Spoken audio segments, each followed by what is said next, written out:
Hey, hope you're doing well. Hope you're having a good day. I saw something on social media, and it was a young lady who was not able to go to Howard University because of something in the big, beautiful bill that just prevented some of the financing that we have for marginalized communities to go to college, whether that's the grants or financial aid. Some of that has been paused or at least impacted by this bill. And what I found was incredibly troubling was just the way in which it felt as if, well, that was the end of my dream. I can't do anything. And I want to spend a little bit of time today talking about education, college in particular, how we pay for it, what it's about, so that way it just makes a little bit more sense, that the investment makes more sense and we understand what we're actually paying for and how we can pay for it. And I think I would also offer a way to reframe some of the conversations that may be happening today. If you don't think you can afford to go to college, or if you don't think that college is for you, or if you had your mindset on going to a particular college, always consider this reframe instead. Instead of going to the college, just make sure you graduate from the college, right? And graduating from the college just means that you have achieved all the requirements necessary to receive that degree. And to achieve that degree, you can get the requirements from a couple of different places. And so it doesn't mean that you have to go to the college for the entire 4 years, but it just means that over a 4 to 5 year process, you're going to have to gather all this experience and you're going to have to make a choice of where you want to graduate from. And maybe if we just focus our attention on graduating from the schools that we want to graduate, that we want to get degrees from, that we want to have represent us, maybe that will be a better way to think of it. So let me give you some ways that this may happen. Uh, First and foremost, we have to create a distinction between a 2 year college and a 4 year college. So let me just do that. A 2 year college is all about, or 2 years of college is all about what is possible. And I'll say that because high school K through 12 education just prepares you to exist in the world, regardless of what you want to do. But at least when we get to this point where we are able to exist, now you have to understand that you have a world of possibilities and what can you potentially do. Well, college offers that ability through the first 2 years. It offers you this opportunity to actually find little topics and learn about them. You take an intro to physiology, an intro to biology, an intro to accounting, an intro to finance. Why? Because there's no other time that you're going to go and be curious about these topics. You're not going to have that curiosity that allows you to actually go out there and seek new information on these topics. And why is that important? Because college represents the first time it's your choice, right? So K through 12, that's mandated in some ways. But when you have a choice, how are you going to seek out your possibilities? That's what college is all about. It's a maturation process. Is once you've gone through this process of being able to exist in this world, when are you trying to find your opportunities? And that's where going to college actually allows you to do that. And if it really was just the ability to find out what you're good at, you could do that within 2 years at a good community college or through an associate's degree program. And that's all you have to pay for. And that's incredibly inexpensive. And in some cases, that's actually paid for by the states, or you can get a free associate's degree at your local community college. And so, in that process, you get the chance to achieve a degree, an associate's degree, and it lets you have a little bit of curiosity into each of these topics that you would have never been exposed to. And it really just gives you an opportunity to say, okay, I want to dive in deeper into X or into Y or into Z.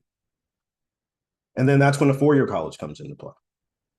Because in a 4 year college is actually able to take those possibilities that you have and then send you on your journey, right? Once I know what's possible, where can I find my success? And that's where the 4 year college comes in.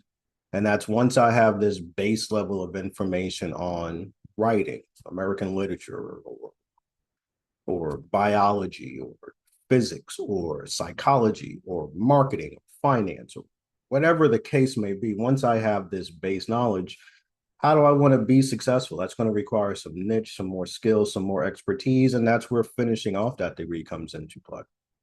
And that's where the additional 2 years are extremely helpful. And so that's where 4 year degrees or 4 year programs allow you to actually go through that exploration and how can I be successful process, right? The maturation of let me choose, the evolution of this is where I think I could be successful, and then the execution of this is where I want to specialize.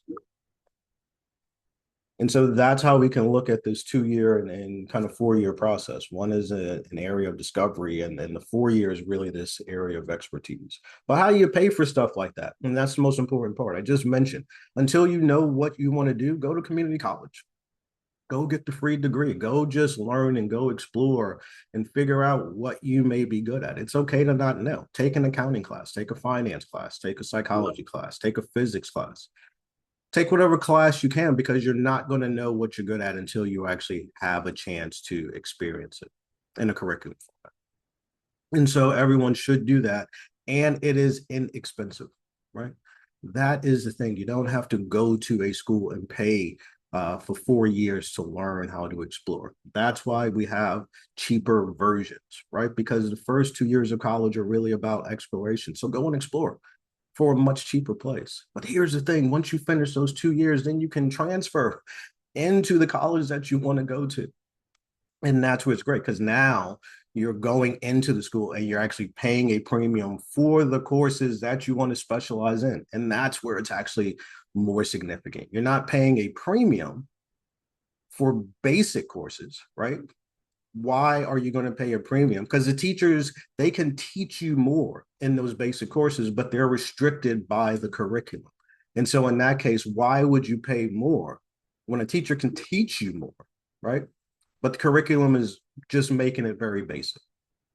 So why don't you just pay the basic price for it, right? You could do that. Go to community college, do it online, get the associate's degree, and then transfer into a 4 year college. So that way you're able to finish out, and it helps out in the payments, right? You're paying, and in some cases, you can get a free associate's degree, transfer in, and then you can finance, or you can probably do tuition reimbursement, or you can pay for that 4 year degree. But we don't have to squash our dreams. We can just look at the different ways and different alternatives and different pathways we can choose to get there. But college is about learning and maturation and discovery and executing on your willingness to be successful somewhere. And in order to do that, you don't have to pay a big price. You can. And there are some types of disciplines where you need to go to the school because you know what you want to do and it's going to require that expertise. And so in those situations, go to a 4 year college, pay the premium, because hey, if you want to be an engineer, you don't, you get the basics, but you need to actually get started on some of the experience stuff as well. And so there are always going to be situations where you really have to understand what you're trying to do and what you're trying to achieve. But if we're just trying to become educated, if we're just trying to find our possibility, if you're just trying to figure out where you may be successful, and if you're just trying to figure out how do I do this in an affordable way, go the route of community college or the associate's degree first and get that and be okay with that, but then transfer it in and then graduate with that bachelor's degree from the place that you want. But never look at it as I can't move forward. Most of the student loans that we have are from people that have only gone to college 1 year and have dropped out, right? So they've only gone through that exploration period. There is no way that they can use that limited amount of experience to help them get a job. And they're stuck with debt that they don't need, right? So in this case, use community colleges or use some of the cheaper alternatives to get that base level of education, that 1 and 2 year kind of levels of information that most people go into debt over. Bypass that by using some of these alternatives and remove the stigmas that go away with it, and then transfer into the 4 year colleges at a much cheaper rate. You're only paying for 2 years versus four. You're actually more specialized, have more of a awareness of what you want to do. And by that time, you can actually probably go through it a little bit faster. So I hope that helps. And I hope it allows us to achieve some dreams. Never feel as if when a door closes, it's always closed, right? Disappointment really is just to test you whether you want to go further. If you are disappointed and you want to alleviate that, there are always people that are going to be there to help. So let's see if this is a way that this can help out some people when it comes to their desire to go to college and how they may be able to afford it. I hope that helps.